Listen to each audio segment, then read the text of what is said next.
Alright, what's up y'all, LakerFan here. As you can see by the title of today's video, we're here to help you with your on-ball defense in NBA 2K25 with a couple of tips that I have listed here, some that aren't on the list either. We're going to have a full gameplay of 3v3, and then also I'm going to have cut up clips of a 5v5 game that I just wanted to show only defense and just be able to rapid fire teach you guys some things that I'd like to talk about. So, 5s, 3s, whatever the case may be, they both have different ways that you want to play, and I'm here to speak to both of them. So, I hope y'all enjoy the video. If you do, feel free to drop a like, sub if you're new, turn on noties.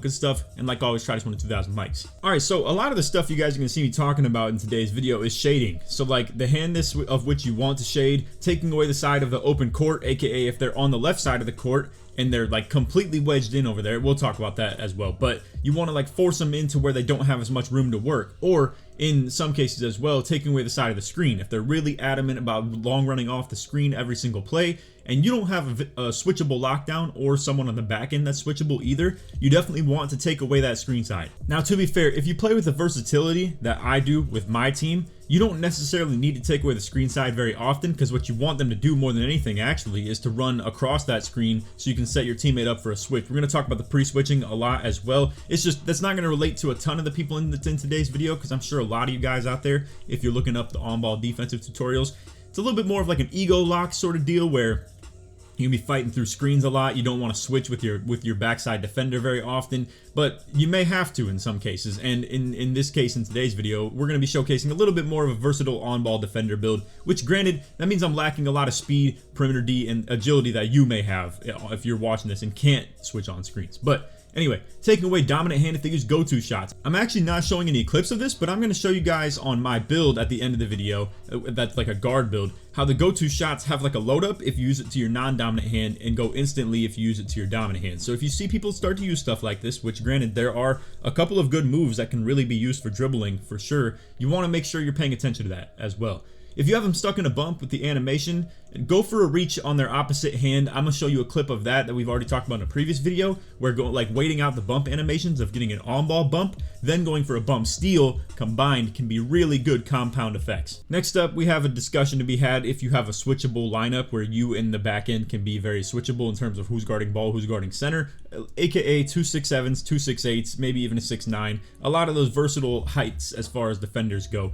Anything 6'6 and below, probably not a great idea. Anything 6'11 and above, probably not a great idea either, because of the lack of either interior defensive ability or perimeter defensive ability. But you're going to see I'm setting my teammate up for blitzing, and I'm setting myself up for getting in the lanes onto the big. Two-way tenacity also, if you happen to be starter 1, man, it should be boosting your ego a lot. You're going to see a lot of clips that I activate two-way tenacity because it activates off dunks and whatever the case may be, catching lobs, throwing lobs, breaking ankles, and then shooting the ball and scoring. Actually, I don't even know if you need to score. I think just breaking ankles on a possession can give you two-way on defense. And then lastly, a very important tip for those of you out there who play man defense, or this can apply to you if you play rec, if you play pro-am while also keeping the man arrows on, and then obviously park, you can't call zone ever. So long story short, it applies to a lot of the people watching, minus the comp pro-am heads who play zone on defense. But honestly, this year, I've been liking the on-ball defense with the arrows so much, I've just been running man defense in pro-am as well. So anyway, let's get to those clips. I just wanted to give you guys a quick little breakdown on what you're going to see in today's video. And again, I hope y'all enjoy. If you do, feel free to drop a like, sub if you're new, turn on noties, good stuff. And like always, try to win 2,000 likes. Alright, so I do apologize. This gameplay has been sitting in the vault for a long time. You can see it was when we were 2-0 in 5v5 Pro-Am. We're like 50 or 60 wins now. But hey, it's a pretty solid discussion to be had right here. I mean, you can see they got 5 red banners across the board. They had plenty of games played as well at this point in time. And then as far as the builds go, you're going to see they have at the point guard a 96 ball handle, 94 3-pointer, 91 speed ball, and he can dunk as well. And then at the 2, also a still plenty capable offensive build with 93 dunk, 92 ball handle, 92 3-pointer, and again, still good dribble style. So they got a lot of, capable guard abilities and stuff like that too. And then the big man had 91 strength, so he had the gold brick wall. You can see right there, I get completely toasted, so we go for the switch. This is what I was talking about with the versatility aspect of things. It's pretty important. Right here, we have a little bit of a miscue, but hey, I just want to show pretty much every defensive possession, and you guys are going to be seeing that. So anyway, 2 things. Let's just talk about 2 of those talking points off rip. You can see I pull up the icons right here. You hit right bumper, to get the icons to pop up on defense, and then you click the button of whoever you want your arrow to be guarding. So like for instance, I'm starting with it on X. You can see my arrow is getting pulled toward X right here. However, I want it to be on A, so I hit right bumper and then I hit the A button, and now you're gonna see my arrow will change to the point guard. Now you will see it go like a little bit touchy as far as like whether it looks like it's on or not. Long story short, if you're just too close to the guy, it won't look like your arrow is on, but you can see from here it is indeed on. Now with two-way, I'm fighting through stuff, and as you can see, when I'm fighting through screens, it makes it so my back-end defender doesn't need to necessarily be as high in preparation for, you know, playing switches with me on the screens. So it's a really big tip, a really big deal if you happen to have a versatile lineup, is when you play all the way into your versatility, it does make it tough sometimes on your second defender on your team to actually play the helpful like cut defense and stuff like that for your teammates. So as you can see right here, Apollo lurking in the lanes, he's able to get back to that lane. And again, it does sort of start or compound off the fact that I was able to play a little bit more fight through on that possession. And same goes with this. I got two-way once again, just like the last possession. And as you can see, it gets really bumpy. I'm super fast with it. It's pretty insane, I must say. So again, with me on two-way, I'd like to fight through. You can see right there though, really good movement, and they have a pick and popper as well. Now, here's my biggest tip as far as like the fact that shot contests are tough in this game. I'm gonna be real with you guys. Don't even hold your hands up. I'm not gonna lie to you, bro. I've been starting to just sprint right into the guy, and I hate that this is a thing in the game too, but I've been starting to sprint right into their face, and I'm getting yellows and reds doing it. I don't know what to tell you. I don't know if it's like a reliable, you know, outcome or anything like that. And to be fair, this is an outside center. This is an open rather than a wide open, and people miss stuff like this very consistently. So don't overreact to the pops. You never want to give up anything for free. And also, speaking of not giving up anything for free, I don't like to fight through the wraps, we call them. So this right here is a wrap where the point guard runs to the same, I mean, necessarily it's supposed to be to the same hash as where his spot up is, and the hash like that is the spot up will wrap across to the opposite side of the court. Now what you generally will see that is you want to have two hash defenders, aka it's sort of like a 2-3 shell, if you will. And again, I know like speaking zone defense is like the biggest absolute sin on YouTube, but I don't know why. But anyway, long story short, as you can see, I'm like kind of on the guard and I'm manning him up, but this is sort of turned into like a I got left hash, Bonnie's got right hash sort of deal, because the center's not up. Apollo could sit low on the cuts while he's not a threat, and then for that matter, the point guard just runs straight into Bonnie, so I'm just playing the switch. It's about as simple as that, you know, like the dude's running across to me and my guy's running across to him. We just go for the, you know, switch on the wrap. Now, as you can see right here, I'm getting Bonnie his icons as well, technically speaking, and even though it doesn't pay off and they ended up scoring, I just want to show you how you can be helpful off-ball defense as well. So my arrow is still stuck on the point guard, right? Like my arrow all the way across the court is stuck on the PG, and I'd like to think this influences the way you play defense quite a bit. Even off-ball defense, it might pull me to the guard. I'm sure you guys have seen how off-ball D works in this game. We might make a separate video strictly for off-ball defense in this game too, because I really think I might need to, because stuff like this when my arrow is stuck on the point guard, it will drift you toward him when you're just playing defense. It's pretty tough for sure. But anyway, you can see I switched my icon to B, so now my arrow goes to the shooting guard and Bonnie's would have reset back to the point guard. But anyway, again, just kind of rapid fire videos of just like talking about some tutorials and tips and stuff like that. So right here, my arrow's not switching. Someone else might be hogging them. That's something you should also know, is that the arrow switching can be very frustrating as far as only one person at a time on your team can actually use them. Right here, playing passbacks, and this is something I'm willing to live with personally. Again, I told you guys about how I feel about the poppers on you know,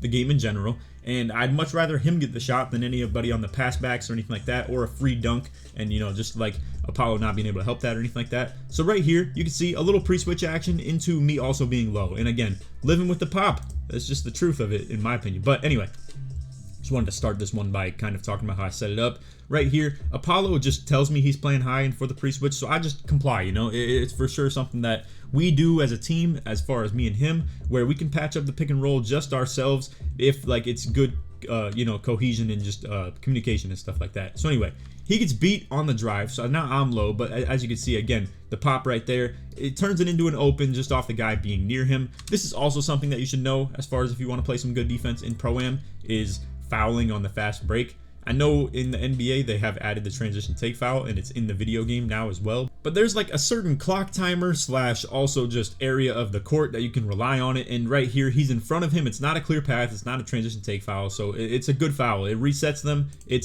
is below 2 minutes, and you should know this if you want to play Pro Am as well.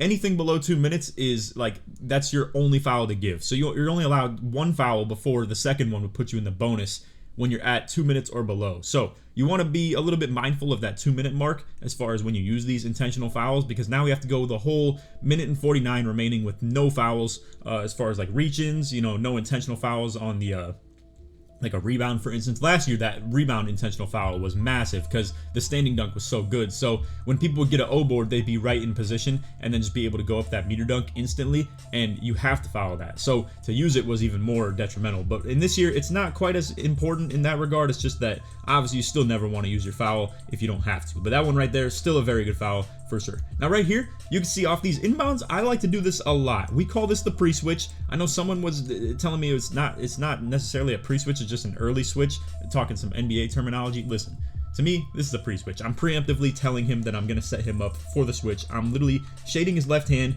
pushing him toward my help defender, and as you can see, he goes down. I switch the icons while also playing in the lane. Now, I'm not going to lie to you guys, you probably shouldn't do this too much either.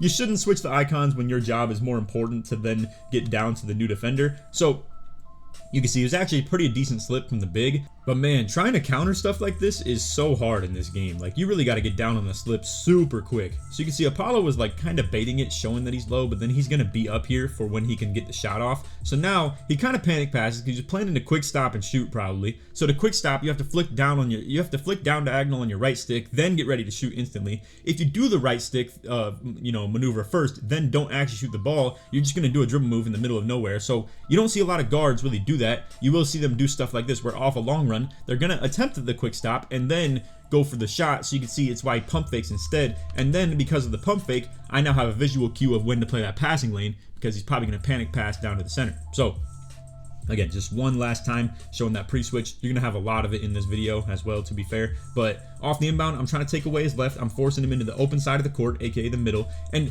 I know I told you guys that you don't want to do this if you're a fight through lockdown. You probably want to take away the screen side and the open side of the court. So for you out there who don't have a switchable back end and don't have a switchable on-ball defender, you probably want to cut off his right here and really shoot that screen, like get over or under the screen. And that's probably a really big deal for you as well, is knowing the screen terminology of when and why you want to go over or under screens. Because like right here, I'd probably advise to go under the screen and meet him over to the other side of the court right here, and then you kind of funnel him into that hash, and he would have nowhere to go except for a very condensed area of the court. And again, it'd work out in your favor because you're denying the screen side. But in this case, because I'm a switchable defender, I'm okay with him running to the open side of the court because that's where I'm setting Apollo up to then guard him. So now, if anything, the roller has a condensed area where I can easily get into that lane. So honestly, the lingo is not very universal when it comes to like trying to compare this between a fight through lockdown and a switchable lockdown. So my biggest advice to you guys would also be, I think switchable lockdowns are very good in the game. I mean, you're going to see it again right here. I get bodied by the screen. Now this is where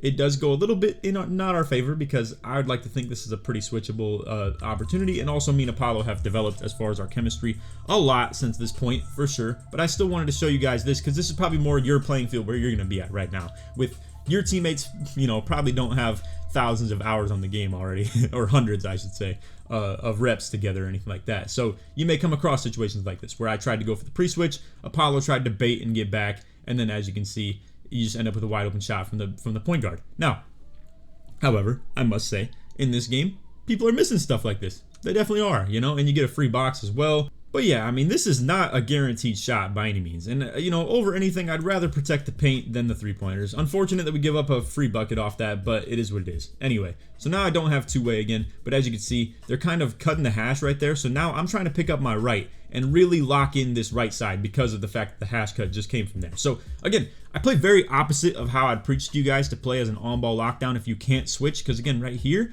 I would really recommend to blow this up and really like fight through that screen, get over it. He's setting it really low so you can't go under. And as like a 6'6 lock, or a 6'7 lock that doesn't have block or interior or anything like that, you would definitely want to cheat this to the middle for sure. But right here, you can see I'm setting Apollo up for that blitz again, and that's the power of the switchability, man. I'm telling y'all, it is really, really tough, because now I'm in the lane again, he's throwing the lob, I'm there on the lane and really hawking it, and boom, there you go. Like the steal, the two-way tenacity, route in the break, go with the layup and one in transition, and now I got two-way again off that. So anyway, now, you know, when you see me with two-way, you might see me do a little bit more fight through tendencies because I'm faster, I got more agility, stuff like that. The prim D is better, all that stuff. But as you can see, they're like maybe mixing in the wrap and stuff too. So now this is me just truly playing some on-ball D. You know, I'm really just chasing him. But right here you can see Apollo gets caught on him, so I'm stepping down to the big, and now there's the switchability again. Get the block, get the bump on the big. It's all just compounding on him, bro, for sure. So yeah, again, as much as I want to show you guys the fight through clips, I'm telling you, like, the switchability is just a very, very big key. Again, I'm down on the switch. I'm going for the lane off that. It's just really good on-ball into off-ball tendencies with that, and it really can apply to a lot of the videos. Now, I'm not gonna lie, it's probably gonna apply to the 3v3 gameplay that we got as well, because that's how me and Apollo play on there too. So I have yet to play on a fight through lock in this game. Also, you can see they go into a very random 5-out, and if I had to have any tips for this, I would say funnel him to your help defender of who is guarding the center in this case, because they went straight from a pick and pop set or a pick and roll set into the 5-out with their big man on the hash. Big on the hash, always help off him for sure. I should be taking away his left only, never get beat left, and funnel him into Apollo for the pinches right here. The dude's spotting up on the hash, super close to him too. Unfortunately, I get beat to the left right there. Never should let that happen. That's a bad play, and I wanted to at least show this because it's a really bad example, or a good example in this case, of what not to do and how not to play the 5-out defense by any means. So if you ever see a center on the hash, definitely allow the help to come off him for sure. But anyway, into the next set, you can see once again they're going 5-out, so we're just kind of, you know, playing some bumpy defense. Nothing too crazy in terms of the terminologies or, you know, alignments that I want to play on it, but hey, solid defense, you know, kept him out of the paint. It just completely took him away from any of the 5-out sets that he could go to. Right here, Apollo spotting up on hash D. Again, I should not get beat to my right, so I really want to lock in on that. But the other problem is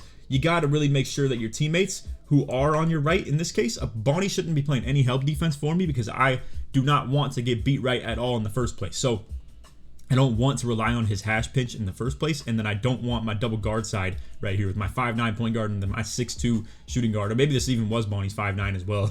But I don't want either of these guys getting cut on, so I want them sitting lower. Don't go for those pinches. Play only your cut, because I'm trying to condense the court into just being me, and then obviously the center and power forward right here as well. So I just kind of want to lock it in that regard. But you can see Apollo dropping off the big as well, because that's exactly our point. We don't want to give up any free stuff. And, you know, the whole point of not giving up any free stuff is low-key to give up free stuff to the center.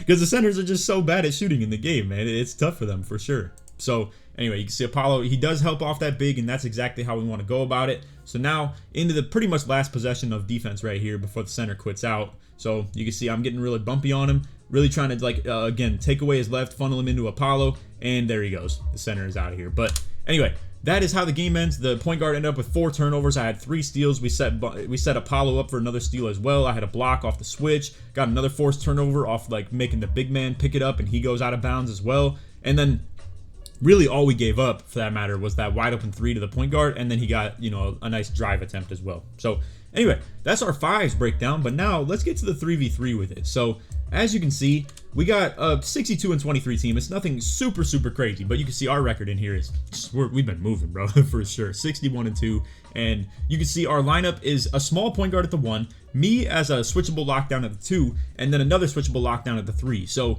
it's pretty much double bigs, if you will, in some case. Right here you can see the point guard we're playing against. You got 94 3-pointer, 94 steal, 93 ball handle, and 93 driving dunk. So a true do-it-all 6'3". You see a lot of these builds out there for sure, where, like, if you want to use pie chart terminology, he's got green, red, yellow, and blue in the top 4 ratings, and they're all super good. So these 6'3s are really taking over. I've debated making a video about it pretty soon too, and I actually have even made one myself if you want to see some point guard gameplay, because I'm actually considering that myself as well. Now you can see this is on my versatile stopper. You can see I actually have the cap breaks. That's why it's showing my steal and driving dunk as technically higher ratings than my top 2 ratings themselves. So if you guys want to see the build, I dropped it in a video a couple days ago. This is pretty much just a retooled version of my day 1 build that had like 85 steal and 78 block. It's just been buffed to 94 steal and 88 block while keeping the same dunk, because I put 5 cap breaker points on the dunk instead. So Let me see if I can grab a quick glimpse at this center build, but you can see the lockdown on their team is a fight through. He doesn't have, you know, interior defense or like block or anything like that super high. His rebounding's low. So this is the type of lock that I'm talking about, the 6'6", along with the 6'9" big man right here, who's planning to be on the back end a lot more, not really playing as much switch ability, if you will. So this guy right here has 91 strength, 96 D-board, but his perimeter defense isn't quite as elite. You know, you can see it's in the yellow, whereas Apollo on his big, that thing is all the way up. Like it's 94 steal. It's +1, like max +1 the legend interceptor on. He's got 92 prim D for the gold defensive badges as well, 91 strength even for the on-ball defense purposes. So I'm here to show you offense and defense of this one because I want to show you the contrast in styles right here, where it's going to be a lot more fight through from their lockdown, and then it's going to be, you know, a big man on the backside that doesn't exactly want to switch all the time either. Whereas ours is going to be very switch oriented, and there'll be good, there'll be bad from these guys on defense as well. So be prepared for any of it. Obviously, this is just a nice little full game description that I wanted to show you guys. So anyway, again, icon switching. Right here, you can't do it on the inbounds. So AK is stuck on the PG, Apollo's stuck on the big, because we can't switch A onto X, you know, right here. We can't put the point guard on the big, so you definitely don't want to do that. So the game plan here is to eventually have AK run up, and fortunately they give us an opportunity to switch it. If the point guard just stay in the corner, it'd be a little bit tougher, but obviously a lot of teams don't lack that versatility on offense to really be able to keep their point guard in the corner. But anyway, right here you can see AK's booking it over to the corner, right? And then obviously I'm like, you know, up on this as well. Granted, it actually probably worked out in their favor to keep they kept us away from each other pretty good on the inbound right there. But point being, you know, it's still available to eventually switch on the inbounds for sure. But we'll go over that in a little bit more of the video anyway. But as you can see, a little bit more fight through from them, like I was talking about. And as you can see, it does, in principle, allow you as the rebounder on the backside to play a little bit better on the rebounds, because then you don't really have to step high and really help on the guard. But man, in this game, how rebounding works, running downhill, being super elite, I mean, it's tough. It's tough to like get boards as a back end. And as you can see right here, you know, the issue at hand is it would have been a great clip to showcase to you guys of the big having to step out, and it would have forced the lock to have to rebound with me, and he didn't have very good rebound, but he blocked AK's shot. Fortunately, though, I'm still on the pickup with it, and it's all good. But right here, you can see I do get crabbed, and I must say, you don't want this stuff to happen to you in fives by any means, but two things about it. A, I kind of thought I was in pretty good guarding position, and he just gets a really good crab move right here to get off. And for that matter, too, I normally, and we can talk about this a little bit, I'll yap, I'm down for it. I know some people aren't, but I'm down for it. Let's talk about like 2 or 3 things here. So A, I get beat on a crab. In threes, I really don't care. It's a slightly contested two-point shot. You know, it's not technically contested, but people's timing on this can be very bad in some cases. And again, 2-point shot, don't really care about it. Now, as far as how to go about this, in my opinion, I would want Apollo to probably try and contest this because he is behind the play and I'm in front of the play, if you will.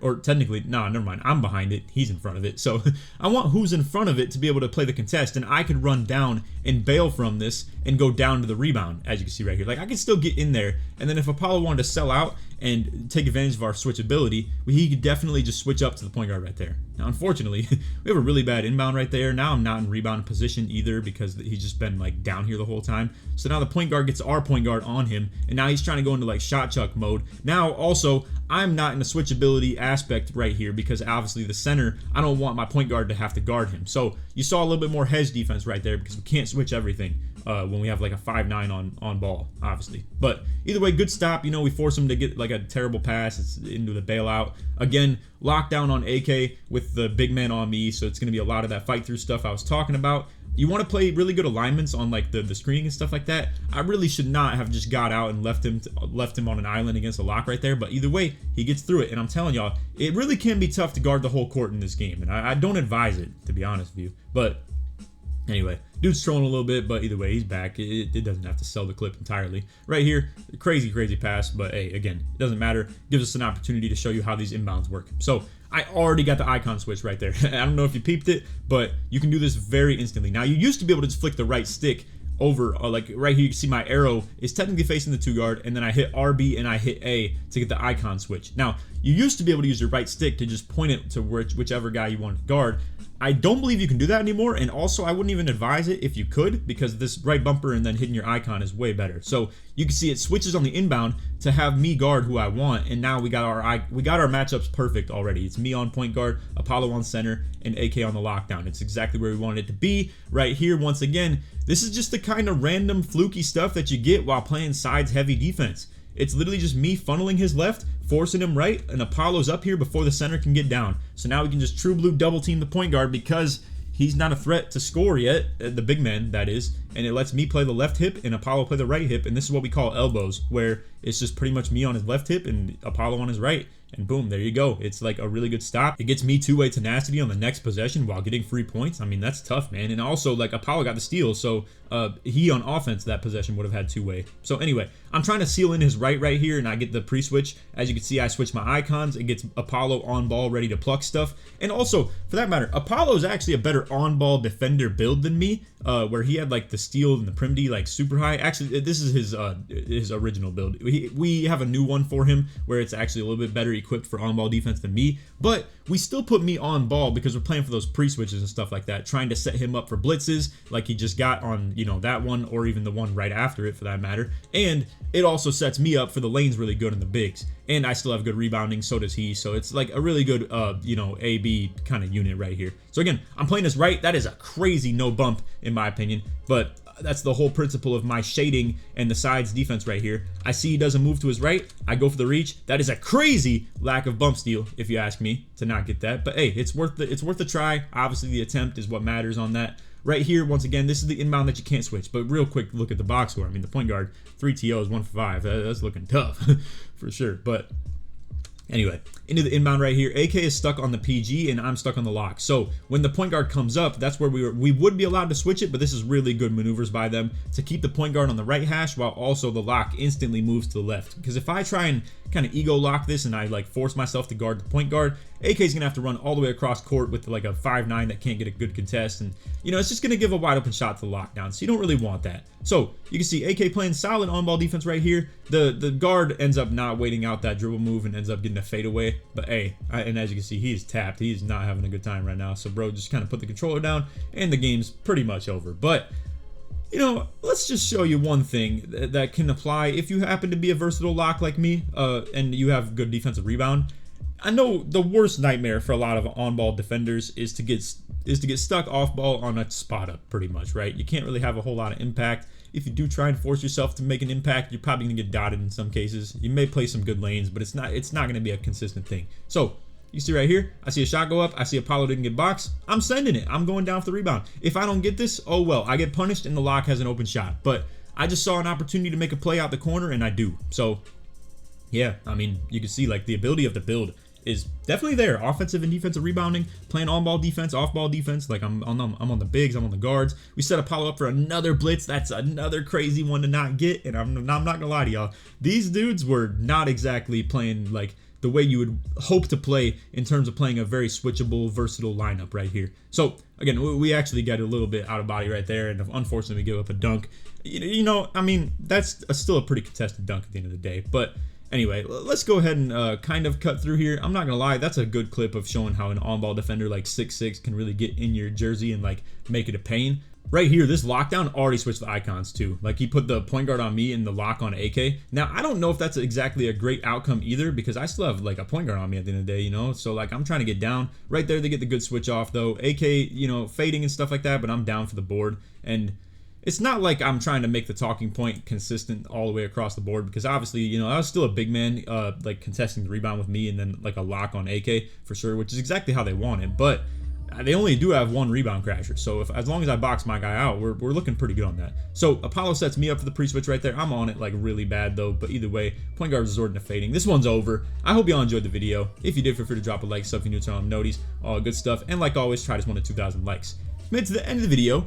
put lock or put on ball in the comments to parts midway through. Now, there was one more thing I wanted to show you guys before I end this video, and that's going to be that go-to shot. So just bear with me real quick. It's going to be like 10 seconds. All right, so here we are, my little point guard build, 6'2", but I just wanted to show you real quick. Like, I have the Ja Morant signature go-to shot. So if the ball's in my left hand, because I'm a left-handed player, if I hold RT and flick and hold up on the right stick, I'm gonna get this combo right here, which is actually very good. I'd like to think this is a really usable move in terms of like trying to crab people, but you're gonna see if I put the ball in my right hand, watch the load up it gives me. I have to do this first, then do that. So like, it's just a small little tip, but a lot of these go-to shots, they have different cues for which handness that the ball is in. So I just wanted to let you know to be on alert for that, you know, like right here when it's in your left hand, you can just literally do this super good and it puts it back in your left hand too. So it's very bumpable if people use it with the wrong hand, because as you can see, walk, and then you can very much so anticipate the move actually happening, you know? So that's what's really valuable about it. And again, a lot of animations have this sort of factor to it, but just wanted to show you this example as one that you could play for the bump now that I know it. I didn't originally know this, that like it was like this before I hopped on the guard. So it's nice, you know, sometimes you hop on a PG and you start to adapt and learn how movement works and stuff like that, and it can help you as a defender even more as well. So anyway, that's all for the video. I hope you all enjoyed. None of that. Take it easy, man. Peace.